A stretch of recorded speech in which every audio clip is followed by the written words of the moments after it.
میرا سیدہ نے فرمایا یہ جوڑا مجھے میرے والد نے دیا ہے. اے سیدہ تمہارے والد کو یہ جوڑا کہاں سے ملا ہے؟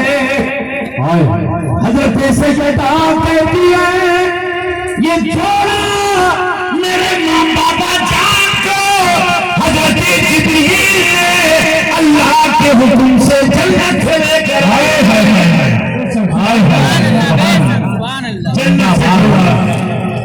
یہ سیدہ ہے اور اللہ کی قسم ان کی شان.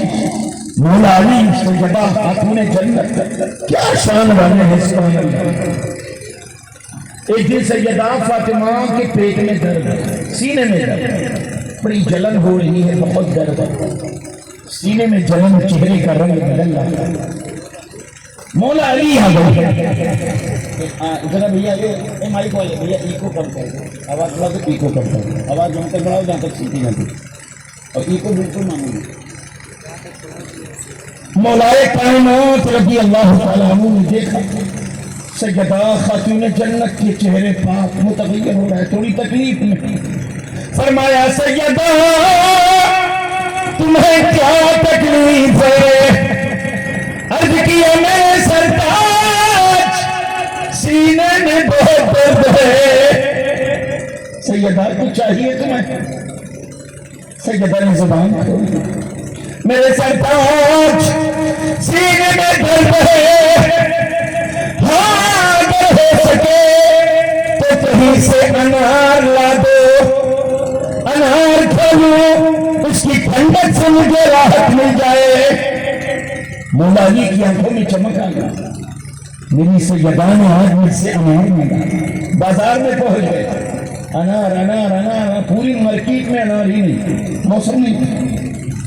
مایوس ہونے لگے, واپس گھر کی طرف چلنے لگے. دل میں کہا علی ارے یہ وہ سیدہ ہے تین دن سے میں چیزیں نہیں چلتے, اس کے باوجود سیدہ نے کبھی تم سے کوئی چیز نہیں مانگی. حسن و حسین تین دن کھانا نہیں پاتے, روتے روتے سو جاتے تھے, کبھی تم سے سیدہ نے کچھ نہیں مانگا.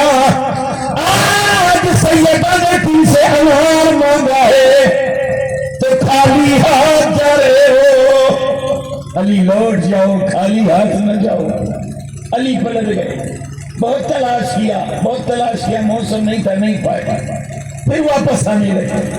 دل نے کہا علی خالی ہاتھ نہ جاؤ, فاطمہ کا دل نہ ٹوٹ جائے. حضرت علی پھر جو دوڑ گئے, گھروں میں پوچھنا کہیں انار ہے, کسی کے گھر میں انار ہے, ایک گھر سے ایک انار مل گیا. اب یہ پاک ہے, یہ ہے, لے لیا, خوش ہو گئے. اب یہ لے جاؤں گا, میری سیدہ خوش ہو جائیں گی. سیدہ کی چاہت آج میں پوری کر دوں گا. انار لے کر چل رہے تھے, راستے میں ایک فقیر نے دیکھ لیا علی کے ہاتھ میں انار.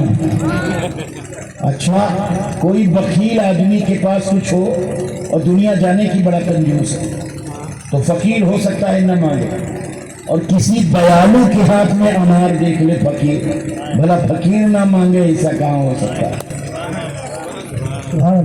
علی کے ہاتھ میں, یار علی کا گھرانہ تو ایسا ہے کبھی نہ کہتے ہی نہیں. پہنچ گیا فقیر, بھوک کی شدت تڑپا رہی ہے, انار ہمیں دے دو. سیدہ کے سینے میں درد ہے, انار چاہیے. مجھ سے فرمائش کیا ہے فقیر انار مانگ لی.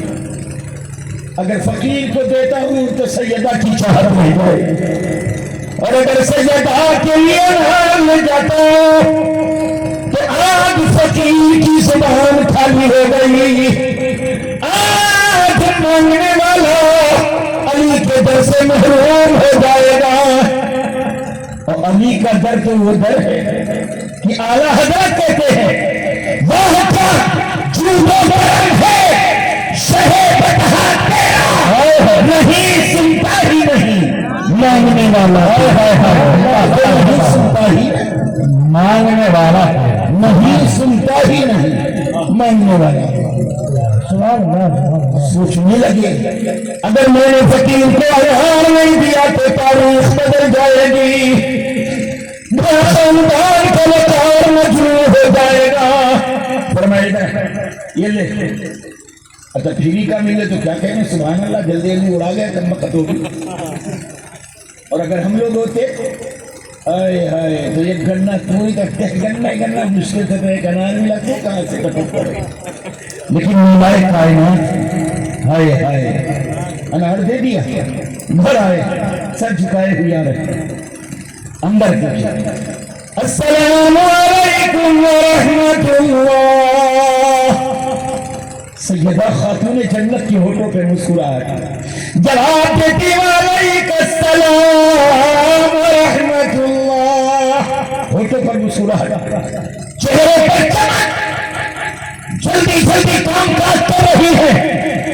لگتا ہے کبھی ان کو بیماری آئی ہی نہیں ابھی دیکھ رہے ہیں سجدہ کو کوئی تکلیف نہیں ہے جلدی جلدی کام کاج میں مصروف ہے پریشانی کچھ بھی نہیں ہے فرماتے ہیں سیدہ تھوڑی دیر پہلے تمہارے سینے میں درد تھا وہ درد کہاں غائب ہو گیا سیدہ ارشاد فرماتی ہے او میرے سرکار وہ ایک انار کی برکت تھی انار فقیر کھا رہا تھا برکت مجھے لگ رہی تھی انار فقیر کھا رہا تھا سکون ہوتا رہی تھی انار فقیر کھا رہا تھا راحت مجھے مل رہی تھی انار فقیر کھا رہا تھا شفا مجھے مل رہی تھی نعرہ تکبیر نعرہ رسالت نعرہ اہل سنت ذکر امام حسین نعرہ تکبیر نعرہ رسالت اسی لیے کہا گیا کہ اگر کسی کو اللہ نہ کرے کوئی تکلیف کوئی بچہ بیمار ہمارے گھر کا کوئی پریوار بیمار تو ڈاکٹر کے پاس میں نے لے جاؤ پہلے صدقہ دے دیا کرو صدقہ دے دو اس کی برکت سے اللہ بلاؤں کو دور کر دے موسیٰ علیہ السلام کے زمانے میں ایک دھوبی تھا پورے گاؤں کو تھکا دیا تو پورے گاؤں والے آئے اور کہنے لگے پیغمبر موسیٰ یہ دھوبیا کے لیے بددعا کرو یہ مر جائے کیوں ایک تو کپڑا لاتا ہے تو پھاڑ دیتا ہے اور صاف بھولتا بھی نہیں اور جب پورا گاؤں کہنے لگا تو وہ سمجھ گئے کہ اس کی ظالم ورنہ پورا گاؤں اس کا مخالف نہ ہو ایک تو کپڑا صاف نہیں بھولتا اور اکثر کپڑا پھاڑ کے لاتا پتہ نہیں کیسے کپڑا دھلتا بد دعا کر دو اور نبی بد دعا کرنے تو دعا قبول نہیں ہوتی پیغمبر نے ہاتھ اٹھا دیا بد دعا کر دی دھوبی گھاٹ پہ اپنا کپڑا پٹک پٹک کے دھو رہا اچانک یہ فقیر آ گیا اللہ کے نام پہ کچھ دیکھو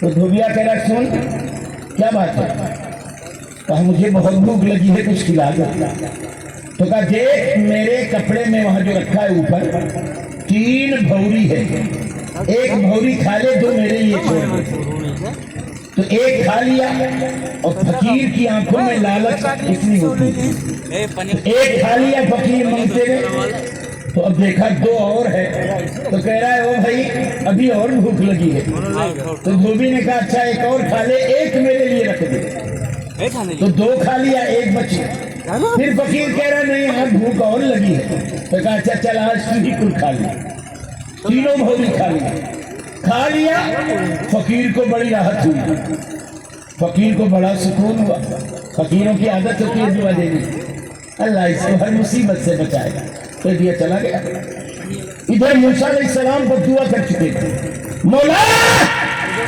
اس پر موت کا کوئی پہیا مسلط کر دے موسیٰ علیہ السلام کی بددعا ہو چکی ایک زہریلا سانپ چلا کہ اس کو ڈس لے دھوبی مر جائے پورا گاؤں آ کے جشن منا رہا ہے پیغمبر موسیٰ علیہ السلام دھوبیا تو مر گیا ہوگا حضرت گھاٹے پڑا ہوگا مر گیا ہوگا بہت اچھا کیا آپ نے بددعا کر دیا ہم لوگوں کو بہت پریشان کیا اس نے یہ لوگ خوب جشن منا رہے ہیں دیکھا دھوبیا اپنے گدھے پر کپڑا لادے جھومتے جھومتے آ رہا. گاؤں والے دیکھ کر آپ تو کہہ رہے تھے مر گئے، وہ تو آ رہا ہے. موسیٰ علیہ السلام بھی حیران ہے، یار میں نے بدعا کی کیسے زندہ ہے؟ لوگوں نے کہا پیغمبر کیا آپ نے بدعا نہیں کیا؟ نہیں میں نے تو بدعا کیا. کہا پھر وہ مرا کیسے؟ وہ تو آ رہا ہے جھومتے جھومتے. تو دھوبیا سوچا تو سارے گاؤں والے یہی ہیں تو لاؤ کپڑوا یہیں سب کو دے دے. تو یہیں آ گیا وہ. اب لوگوں کے قریب آیا تو لوگوں نے پیغمبر موسیٰ علیہ السلام نے فرمایا تم لوگ چپ رہے ٹھہرو. اب دھوبی گٹھر کپڑے کا اتارا تو ایک زہریلا سانپ اس میں سے نکلا. پیغمبر موسیٰ نے فرمایا اے سانپ سن، جب اللہ نے تجھے اس کو کاٹنے کے لیے بھیجا، اللہ نے تجھے بھیجا تھا اس کو ہلاک کر دے، تو تو نے کاٹا کیوں نہیں؟ تو نے اس کو ہلاک کیوں نہیں کیا؟ تو سانپ کہتا ہے پیغمبر موسیٰ اللہ نے مجھے اس کو کاٹنے کے لیے بھیجا، اللہ نے اس کو ہلاک کرنے کے لیے بھیجا، لیکن جو یہ صدقہ کر دیا تو صدقے نے میرے منہ کو باندھ دیا. سبحان اللہ. اس کی وجہ سے میں دستگی نہیں پایا. زندہ باد. صدقے کا کتنا بڑا فائدہ ہوتا ہے. ہمیشہ کبھی نہ کبھی لیکن صدقہ زیادہ دیا کرو تو غریب کو، جو جن کو جانو واقعی بہت غریب ہے، چپکے سے لو بیٹا کچھ کھا لینا. کوئی ضروری نہیں یہ بتاؤ کہ یہ صدقہ ہے، یہ زکوٰۃ ہے، یہ فطر، یہ ضروری نہیں بتانا. بس اس کو دے دو غریب کو، یہ لو کچھ کھا لینا، لو کچھ آم منگا لینا، لو کچھ اور کر لینا. اس طرح سے دے دیا کرو غریبوں کو جن کو غریب آپ جانتے. سیدہ خاتون جنت انار تو نہیں کھائیں لیکن فقیر کھایا راحت انہیں ملی، ٹھنڈک انہیں ملی، سکون انہیں ملا. وقت تھوڑا سا گزرا، سلمان فارسی ایک تشت میں انار لے کر آ گئے. سلام کیا، مولا علی نے فرمایا کون؟ سلمان فارسی. کیا بات ہے؟ اللہ کے حبیب نے یہ تشت بھرا انار بھیجا ہے. تشت میں بھرا انار، ایک انار نہیں ملا تھا، پورا تشت بھیج دیا. ادھر ایک دو تین چار پانچ چھ سات آٹھ نو. علی نے فرمایا یہ 9 انار میرے نہیں. سلمان فارسی کہتے ہیں علی میں قسم کھا سکتا ہوں یہ انار کا تشت رسول پاک نے آپ کے لیے بھیجا ہے. علی فرماتے ہیں سلمان میں بھی قسم کھا سکتا ہوں یہ 9 انار میرے نہیں ہو سکتے ہیں، یہ 9 میرے نہیں ہو سکتے. سلمان فارسی کہتے ہیں میں قسم کھا لوں انار کا تشت رسول پاک نے آپ کو لیے بھیجا. حضرت علی فرماتے میں بھی قسم کھا سکتا ہوں یہ 9 میرے نہیں ہو سکتے. آپ ادھر توجہ کریں، آواز سے پہنچ رہی ہے. اب دونوں جن حضرت سلمان فارسی حیران ہے. پھر سلمان فارسی کہتے کیا اے مولا کائنات آپ مجھ پر بھروسہ کیوں نہیں کرتے؟ میں قسم کھا رہا ہوں. علی فرماتے میں بھی قسم کھا رہا ہوں. سلمان فارسی کہتے ہیں آخر بھروسہ کیوں نہیں کرتے؟ حضرت علی فرماتے ہیں اے سلمان اللہ نے قرآن میں فرمایا ہے من جاء بالحسنۃ فلہ عشر امثالها. تو اللہ کی راہ میں ایک خرچ کرتا ہے تو اللہ اس کو 10 دیتا ہے. یہ 9 ہی کیوں ہے؟ جب قرآن نے کہا ایک کے بدلے 10 تو یہ 9 ہی انار کیوں؟ تب سلمان فارسی لنگی سے ایک انار نکالے. کہا ہاں رسول پاک نے تو 10 ہی دیا تھا. اللہ اللہ. سلمان فارسی سے مولا کائنات نے فرمایا کہ تم نے امانت میں خیانت کیوں کی؟ بھائی امانت میں خیانت جائز نہیں. آپ نے مجھے 100 روپیہ دیا میناریا میں دے دینا، میں 50 روپیہ دھیرے سے آئے تھے 50 دیا ہوں تو امانت میں خیانت نہیں. یا 10 روپیہ رکھ لوں 90 دے دوں، امانت میں خیانت. فرمایا سلمان امانت میں خیانت کیوں؟ آنکھوں میں آنسو آ گئے. عرض کرتے ہیں مولا کائنات اللہ کی عزت کی قسم میں نے رسول اعظم سے کئی مرتبہ سنا انا مدینۃ المرالی بابھا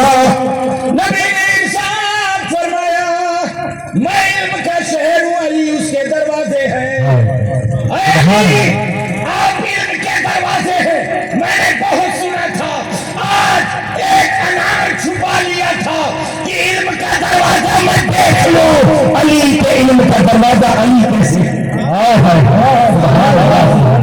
علی سے کوئی چیز چھپ جائے، ایسا کہاں ہو سکتا ہے؟ جب حضرت علی نے کوفہ کی مسجد میں کہا تھا سلمی ما شئتم، اے لوگوں جو چاہو پوچھ لو، اللہ اللہ علی کی شان دے، جو چاہو پوچھ لو۔ حضرت جبریل آ گئے، کہتے یا علی این جبریل، اے علی جبریل کہاں؟ انسان کی صورت میں جبریل کہاں ہے؟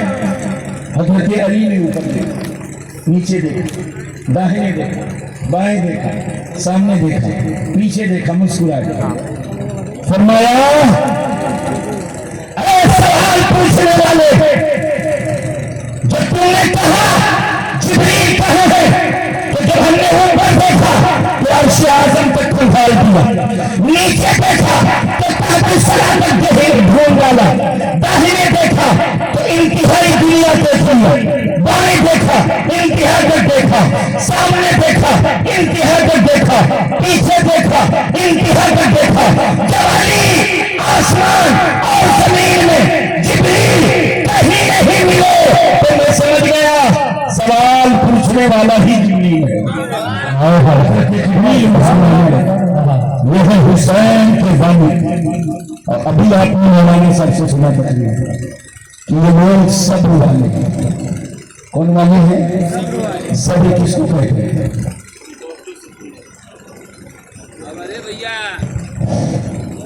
صبر کس کو کہتے ہیں؟ آپ کو میں نے کچھ جدبد کہہ دیا ناجائز، آپ نے کہا یار مولانا ہے، بڑے ہیں، اے اللہ میں مولانا نہیں معاف کرتا ہوں، تو بھی معاف کر، تو دنیا کہے گی یار مولانا نے غلط بات کہی تھی لیکن بھائی نے صبر کیا۔ میں کوئی زیادتی کر دوں ناجائز اور آپ کہہ دیں مولا کیا عالم ہے انہوں نے ہمارے ساتھ بدسلوکی کیا ہے لیکن مولا میں تیری رضا کے لیے انہیں معاف کرتا ہوں، تو دنیا کہے گی فلاں بھائی کے ساتھ مولانا نے غلط کیا لیکن بھائی نے صبر کیا ہے نا بھائی؟ صبر تو اس کو کہتے ہیں۔ اور آج ساری دنیا کہتی ہے کربلا والے صابرین ہیں، صبر والے جماعت حسین صبر والے ہیں، علی اکبر صبر والے ہیں، زین العابدین صبر والے ہیں، قاسم صبر والے ہیں، 72 میدان کربلا میں صبر والے ہیں۔ حضرت قاسم کو آپ نے سنا، جب حضرت قاسم گئے تو جدھر رک کرتے ظالموں کے سر کٹ رہے تھے، داہنی طرف چلے صفایا کرنے، نہ جانے کتنے رزیدیوں کو جہنم میں پہنچایا، پھر بھی تاریخ کہتی ہے صبر والے۔ حضرت علی اکبر گئے، نہ جانے کتنے درجن یزیدیوں کو جہنم میں پہنچایا، پھر بھی تاریخ کہتی ہے صبر والے۔ حضرت عباس نمبردار چلے، امام آقا حسین سے اجازت لیا، اجازت لے کر جب میدانی کربلا میں گئے، ہاشمی گھرانے کے شہزادے علی کا نور نظر ہے عباس، مبارزت طلب کیا، حل من مبارز بڑے پہلوان ہیں موت کے گھاٹ اتار دیے گئے، جتنے پہلوان مارے گئے، اب حضرت عباس کے مقابلے میں کوئی نہیں آنے کو تیار۔ اعلان کیا گیا جو عباس سے سر قلم کر دے معاذ اللہ معاذ اللہ، موصل کا علاقہ اسے عطا کر دیا جائے گا۔ بڑے بڑے پہلوان جنگ جوا گئے، موت کے گھاٹ اتار دیے گئے، مارے گئے، اب کوئی آ ہی نہیں رہا۔ اچھا ایک بات اور غور سے سن لو، پہلے جو جنگیں ہوتی ہمارے بڑے بزرگ جو بیٹھے ان سے پوچھو، آج جو لڑائی ہم لوگوں کی ہوتی ہے ایک آدمی پر 10 لوگ ٹوٹ پڑے، پہلے وہ جو تھی ایک قافلہ ادھر ایک قافلہ ادھر، ایک لاٹھی باز یا نیزے باز یا پہلوان مقابلے میں آئے، پھر ایک ادھر سے آئے، ہارے یا جیتے پھر دوسرا مقابلہ، پھر ہارے یا جیتے پھر تیسرا مقابلہ، پھر ہارے یا جیتے پھر چوتھا مقابلہ، لیکن ایک پر کئی لوگ ٹوٹ پڑے تو دنیا کہتی ہے نامردی کی جنگ۔ تو اب عباس نمبردار کے مقابلے جتنے آئے مارے گئے،